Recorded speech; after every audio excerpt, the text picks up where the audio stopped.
সামনেই লোকসভা ভোট, আর লোকসভা ভোটের আগে ফের ইডির জালে রাজ্যের আরেক মন্ত্রী চন্দ্রনাথ সিনহা, বোলপুরের হেভিওয়েট মন্ত্রী, তৃণমূল নেতা অনুব্রত গড়ের রাজ্যের মন্ত্রী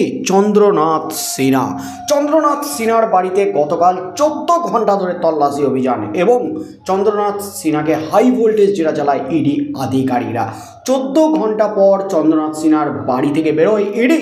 মন্ত্রীর বাড়ি থেকে কী উদ্ধার হলো, কোনো জকের দন উদ্ধার হলো কিনা, ইডির হাতে কী নথি এলো, সেই নিয়ে কিন্তু জল্পনা ছড়িয়েছে গোটা রাজ্য রাজনীতিতে। তার মধ্যে ইডি মন্ত্রীর বাড়ি থেকে বেরোতেই বিস্ফোরক চন্দ্রনাথ সিনহা। তবে ইডির যে ইঙ্গিত, তাতে কিন্তু চরম ফ্যাঁসাদে লোকসভা ভোটের আগে পড়তে চলেছেন চন্দ্রনাথ সিনহা, এমনই কিন্তু খবর উঠে আসছে। ইডির জেরায় ইডিকে সাহায্য করেননি চন্দ্রনাথ সিনহা, ইডিকে সহযোগিতা করেননি। ইডির প্রশ্নের উত্তর এড়িয়ে গেছেন চন্দ্রনাথ সিনহা, এমনই কিন্তু বিস্ফোরক দাবি ইডির।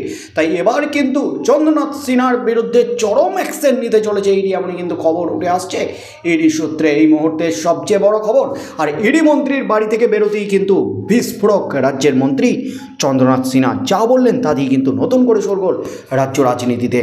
শিক্ষক নিয়োগ দুর্নীতি মামলায় 14 ঘন্টা ধরে রাজ্যের মন্ত্রী চন্দ্রনাথ সিনহার বোলপুরের বাড়িতে তল্লাশি চালালো কেন্দ্রীয় তদন্তকারী সংস্থা ইডি। এদিন রাত 10:40 নাগাদ তার বাড়ি থেকে বেরোন ইডি আধিকারিকরা। এতক্ষণ ধরে তার মন্ত্রী এবং তার পরিবারের সদস্যদের জিজ্ঞাসাবাদ করছিলেন। একাধিক নথিপত্র পরীক্ষা করে কিছু বাজেয়াপ্ত করেছেন বলে খবর। সূত্রের খবর, মন্ত্রীকে একদিন ইডি দপ্তরে হাজিরা দেওয়ার জন্য সমন পাঠানো হতে চলেছে। শিক্ষক নিয়োগ দুর্নীতি মামলার তদন্তে রাজ্যের ক্ষুদ্র ও কুটির শিল্প মন্ত্রী চন্দ্রনাথ সিনহার নাম পেয়েই তার বাড়িতে তল্লাশি চালানো হয়েছে বলে দাবি কেন্দ্রীয় তদন্তকারী সংস্থার। এ নিয়ে মন্ত্রীর সংক্ষিপ্ত প্রতিক্রিয়া, আমাকে যা জিজ্ঞাসা করা হয়েছে আমি সেসবের উত্তর দিয়েছি। আমি ইডিকে সহযোগিতা করেছি, আমি সব কিছুই ইডিকে বলে দিয়েছি। কিন্তু ইডি আধিকারিকরা তার উল্টো কথা বলছেন। মন্ত্রীকে জিজ্ঞাসাবাদ করে একাধিক তথ্য মিসিং। তার সামনে তথ্য পয়েন্ট ধরে তাকে জিজ্ঞাসাবাদ চলে। একাধিক প্রশ্নের উত্তর এড়িয়ে গেছেন, এমনই কিন্তু খবর উঠে আসছে। লোকসভা ভোটের আগে ফের রাজ্য জুড়ে সক্রিয়তা বাড়াচ্ছে কেন্দ্রীয় তদন্তকারী সংস্থাগুলি। তারই অঙ্গ হিসাবে এবার শিক্ষক নিয়োগ দুর্নীতি মামলায় সোজা বীরভূমে অনুব্রত গড়ে হানা দিল ইডি। রাজ্যের ক্ষুদ্র ও কুটির শিল্প মন্ত্রী চন্দ্রনাথ সিনহার নিচুপট্টির বাড়িতে সকাল 8:40 নাগাদ পৌঁছে যান ইডির আধিকারিকরা। 8 থেকে 10 জন আধিকারিক যান জিজ্ঞাসাবাদ এবং তল্লাশি অভিযানে। সঙ্গে ছিল বিশাল কেন্দ্রীয় বাহিনী।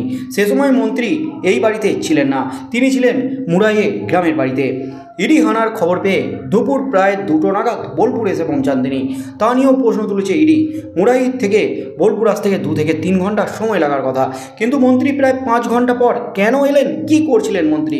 ইডি সূত্র অনুযায়ী শিক্ষক নিয়োগ দুর্নীতিতে ইতিমধ্যেই ইডির হাতে ধৃত তৃণমূল নেতা কুন্তল ঘোষের কাছ থেকেই বোলপুরের বিধায়ক চন্দ্রনাথ সিনহার নাম জানতে পেরেছেন তদন্তকারীরা। কুন্তলের কাছ থেকে 100 জনের নাম লেখা তালিকায় ছিল তার নামও। তালিকায় থাকা এই 100 জন শিক্ষক নিয়োগের নামে আর্থিক দুর্নীতিতে জড়িত বলে কুন্তল ইডির কাছে বয়ান দেয়। তার ভিত্তিতেই শুক্রবার অনুব্রত ঘনিষ্ঠ বিধায়কের বাড়িতে তল্লাশি চালান কেন্দ্রীয় তদন্তকারীরা। সূত্রের খবর, তার ছেলে ও স্ত্রীকেও জিজ্ঞাসাবাদ করা হয়েছে এদিন। বাজেয়াপ্ত হয়েছে জমির দলিল ও বেশ কিছু নথিপত্র। সেগুলি কিসের তা খতিয়ে দেখবে ইডি। কেন্দ্রীয় তদন্তকারী সংস্থা সূত্রে আরও খবর, প্রথম দিকে তদন্তে সহযোগিতা করছিলেন না মন্ত্রী, তাতেই সন্দেহ বাড়ছিল। ইডির তরফে তাকে আরও জিজ্ঞাসাবাদের জন্য সমন পাঠানোর কথা বলেন আধিকারিকরা। তবে রাত 11:15 নাগাদ ইডি তার বাড়ি থেকে চলে যাওয়ার পর চন্দ্রনাথ সিনহা বিস্ফোরক দাবি করেন। তিনি যা জানেন সব কিছুই ইডিকে বলেছেন। ইডি তাকে যা প্রশ্ন করেছে সবই উত্তর দিয়েছেন চন্দ্রনাথ সিনহা। তাঁর আর কিছুই জানা নেই, তিনি শিক্ষক নিয়োগ দুর্নীতিকাণ্ডে জড়িত নন। সকালের দিকেই কিন্তু তিনি সংবাদ মাধ্যমকে জানিয়েছিলেন তাঁর বাড়িতে কেন হানা দিয়েছে ইডি, সেসব ব্যাপারে তিনি কিছুই জানেন না। হঠাৎ করে আচমকা কেন ইডি এলো কিছুই জানেন না চন্দ্রনাথ। তবে ইডি যাওয়ার পরপরই কিন্তু ভুল বদল চন্দ্রনাথের, মন্ত্রী চন্দ্রনাথের, অনুব্রত মণ্ডল ঘনিষ্ঠ মন্ত্রী চন্দ্রনাথের। তিনি বললেন, আমাকে যা জিজ্ঞাসা করা হয়েছিল আমি যা জানি সব কিছুই উত্তর দিয়েছি।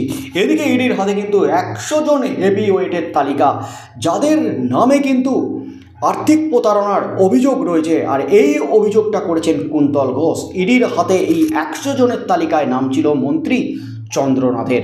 মন্ত্রী চন্দ্রনাথের জেরায় কিন্তু সন্তুষ্ট নন, বয়ানে কিন্তু সন্তুষ্ট নন ইডি আধিকারিকরা। খুব শীঘ্রই তাকে জেরার জন্য তলব করা হবে, এমনই কিন্তু খবর উঠে আসছে ইডির সূত্রে। আর জেরায় যদি সহযোগিতা না করেন তাহলে কিন্তু একেবারে চরম পদক্ষেপ নিতে চলেছে ইডি। রাজ্যের মন্ত্রী চন্দ্রনাথ সিনহার বিরুদ্ধে কড়া অ্যাকশন নিতে চলেছে ইডি। লোকসভা ভোটের আগে কি এবার আবারও বড়সড় ধাক্কা খেতে চলেছে রাজ্য?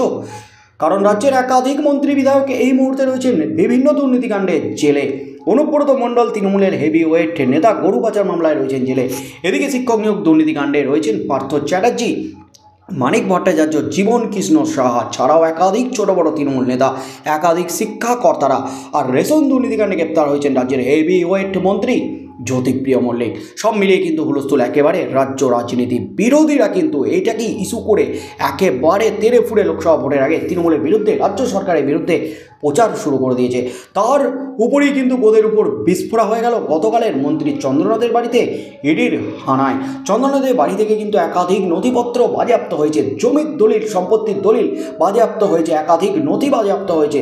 সেগুলি কিসের নথি, কীভাবে এই জমিগুলি তিনি কিনলেন, সব কিছু তথ্য খতিয়ে দেখা হবে বলে ইডি সূত্রে জানা গেছে। আগামী দিনে ইডি রাজ্যের মন্ত্রী চন্দ্রনাথ সিনহার বিরুদ্ধে কী পদক্ষেপ নেন সেদিকেই চোখ থাকবে গোটা রাজ্যের।